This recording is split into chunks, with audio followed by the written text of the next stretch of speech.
I googled emotional abuse from parents and I was shocked. So there's a website and it's called Very Well Mind Signs of Emotional Abuse from Parents. Okay, I'm not making it up. Have a look. See, great. So let me just reel off for you. Actually, first of all, let's understand what emotional abuse is. Emotional abuse, also known as psychological abuse, is a pattern of behavior perpetuated by a parent that causes a child to experience emotional distress, harms their sense of self-worth, and affects their emotional development. It can include rejection, constant criticism, threats, or emotional neglect. Now, I'm going to list them out to you, and I want you to see if you can identify any of them.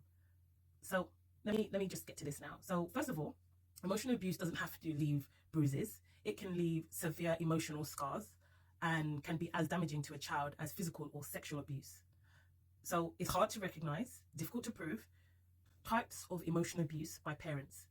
This says these are some of the types of emotional abuse children may experience from their parents: constantly criticizing the child, blaming the child for adult problems, rejecting the child repeatedly, dismissing the child's feelings, deliberately causing the child emotional pain, ridiculing the child or mocking them, humiliating or publicly shaming the child, talking down to the child, calling the child names, getting angry at the child often, yelling or swearing at the child, threatening to abandon the child, threatening to harm the child or their family members, friends or pets, intimidating or scaring the child, coercing or manipulating the child, gaslighting the child, frequently harassing or picking on the child, ignoring the child or using silent treatment to control their behavior, withholding love, support and guidance, neglecting to care for the child and their needs, allowing the child to witness domestic violence and abuse.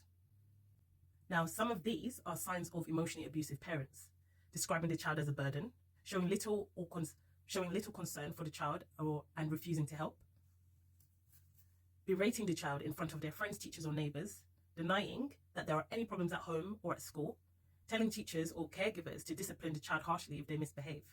Now, all of these, to me, just seems normal. And when I say normal, I mean, I grew up on a steady diet of using silence to intimidate and to manipulate into doing what was wanted or required of me. So withholding love. Emotional abuse can be deeply damaging to children and have lifelong consequences that persist well after the abuse stops.